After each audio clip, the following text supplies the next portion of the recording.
Mes très chers amis, Medaber Israël Chavim Mira Nana, on est Parashat Bamidbar, 5785. On est surtout dans les 3 jours qui nous doivent nous préparer à Matan Torah, au don de la Torah. Et dans ces 3 jours, c'est 3 jours très importants, on doit savoir comment recevoir ce cadeau magnifique, comment recevoir cette élévation. On est un peu pétri devant, on est prostré, on ne sait pas qu'est-ce qui nous permettra de recevoir ce cadeau. Je voudrais qu'on en parle. Pour quelle raison la fête du don de la Torah s'appelle Shavuot, semaine? Il y a un passage qui est un télim plus exactement, qui dit Mi ya'ale be'ar Hashem ou mi yakum bikom kocho. Qui va monter à la montagne d'Hachem, au Sinaï, ou mi yakum bikom kocho, et qui va tenir et rester dans un degré spirituel important. Et le passage continue en disant Naki Kapaim ou Bar Levav, les gens qui ont rendu propre leurs mains, oui, et qui ont nettoyé leurs mains, oui, et Bar Levav, qui ont du cœur. Mais qu'est-ce que ça signifie? Mais auparavant, je voudrais vous faire remarquer, mi, même yud, ça fait 50. Oui, qui nous fait monter, c'est comme si c'était décrit, 50 nous font monter à la montagne d'Hachem, et 50 nous font tenir à la montagne d'Hachem. Mi Yimale ou mi Yakum. Eh bien, ces 50 jours, naturellement, sont les 50 jours qui suivent Pessah, qui nous amènent à Shavuot. La Gemara Rosh Hashanah, Dav, Vav, Amoudbet, nous dit que finalement, Atzeret, c'est-à-dire la fête du don de la Torah, peut tomber le 5, le 6 ou le 7 Sivan. Quand les 2 mois qui précèdent, c'est-à-dire Nissan et Iyar, sont Mle'im, ils ont 30 jours, alors à ce moment-là, ça tombe le 7. Quand les 2 mois qui précèdent sont Chasserim, il leur manque 2 jours. Donc le Matan Torah tombe le 5. Et quand il y en a un qui est Chasser et l'autre qui est Malais, ça tombe le 6. La date de la Torah, du don de la Torah, c'est le 6. Et pourtant, au contraire de toutes les autres fêtes, Akadosh Baruch Hu a décidé de nous donner la Torah au terme de 49, 50 jours, au 50e jour qui suit Pessah. Et donc, la date du don de la Torah va bouger. Alors que normalement, toutes les autres fêtes du calendrier juif, il y a une bracha particulière qui descend du ciel à une date fixe. C'est la date qui détermine l'arrivée de la bracha.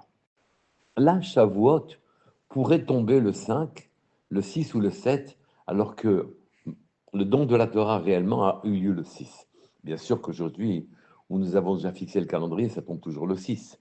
Mais le jour où on reprendra le décompte, le Rosh Chodesh à partir de l'observation de la Lune, alors à ce moment-là, cette ouverture pourra, de nouveau, c'est variable. Donc la bracha du don de la Torah, le don de la spiritualité, vient pas à date fixe, mais après Shavuot, des semaines.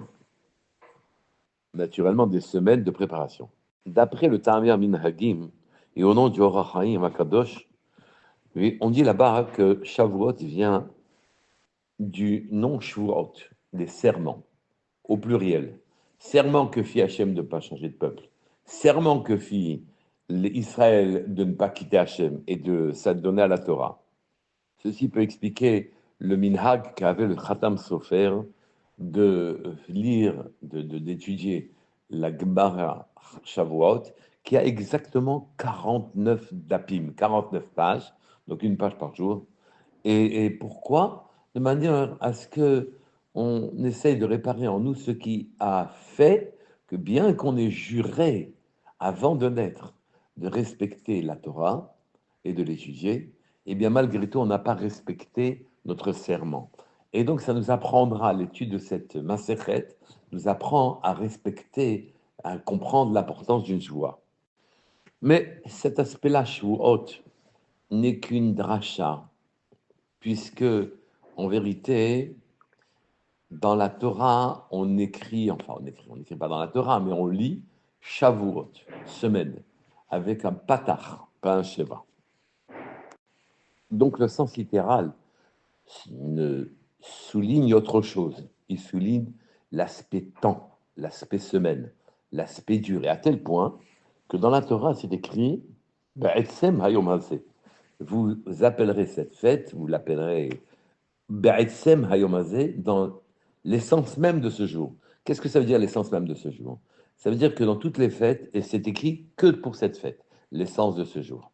Donc ça veut dire en vérité que nous commençons Shavuot, la nuit de Shavuot. On ne va pas rajouter, comme dans toutes les fêtes, un petit délai avant ça, de façon à s'y préparer. Ça n'arrive qu'au jour qui était fixé. On rentre dans le 50e jour. Pas avant. Ce jour est saint lui-même. On n'a pas le minhag d'ajouter, de faire une tosefet, d'ajouter un peu de temps pour montrer l'importance de la fête. D'après le Ramban dans Vaïkra, il est clair qu'il n'y a pas de tosefet. Zman avant Shavuot. Donc c'est le 50e jour, les 49 jours qui sont importants. Et c'est cette notion de temps qui est soulignée dans le sens littéral. Alors que dans la dracha, dans le Révez, ce qui est souligné, c'est le fait que nous avons manqué à notre serment. Ceci se rapporte à un passage dans Télim encore. L'ifnemi atem betarim. Oui, traduction littérale, devant qui vous allez vous rendre pur, vous allez vous purifier. Devant qui? Mais mi, encore une fois, hein, c'est 50. L'ifnemi, avant ce 50e jour, vous allez vous purifier. Donc c'est le temps qui est souligné. À telle enseigne qu'il n'a pas de date, il y a une durée. La Torah est et reste un cadeau. La totalité des sciences, plus vous y adonnez, vous travaillez, vous suivez une logique, et à ce moment-là, vous aboutissez à un résultat que vous êtes censé attendre comme une normalité. Il n'en est pas, ce n'est pas le cas de la Torah. En ce qui concerne la Torah, hein, c'est marqué, il y a Gadtem ou Matzatem. Vous vous êtes fatigué et vous l'avez trouvé, mais trouver ici veut dire, c'est une trouvaille. Malgré votre fatigue, ça reste quelque chose que vous devez trouver comme par hasard. C'est un cadeau qui nous est fourni après un gros effort. Ce que l'on appelle Amma la Torah, fatigue dans la Torah, pour la Torah. On raconte que l'Ari Akadosh, devant son Talmud, Rabbi Haim Vital, quand le Hari étudiait de Halachot, il suait sang et eau. Sang et eau. Et son Talmud, Rabbi Haim Vital, lui dit, mais Rabbi, pourquoi autant suer sang et eau pour des Halachot? Et le Hari lui a répondu, sache que la Torah s'acquiert que quand on a déchiré le voile qui nous empêche de regarder le monde spirituel en face. Toutes les clipotes, les écrans qui nous empêchent de voir le monde vrai, viennent en vérité des liens que nous avons, de l'importance que nous avons accordée à nos appétits terrestres et à nos volontés terrestres.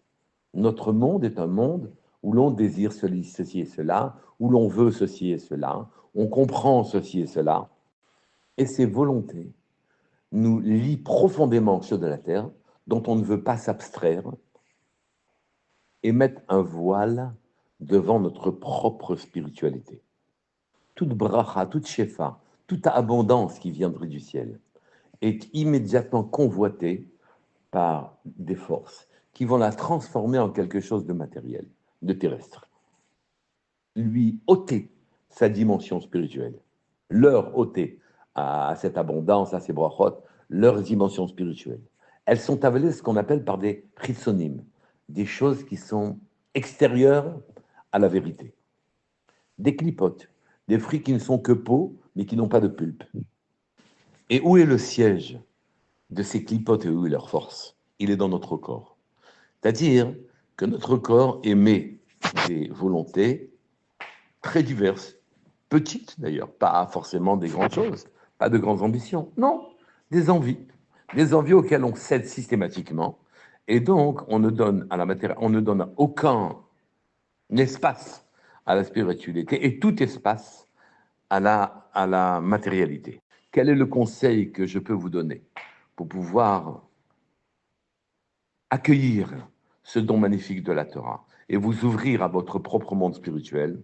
C'est tout simplement de ne pas céder à vos envies quand quand est proposée en concurrence une ouverture spirituelle, un limoud, une étude de Torah, une tfila, une prière, et de faire rentrer Hachem dans votre monde en refusant l'omniprésence et la toute-puissance de nos envies.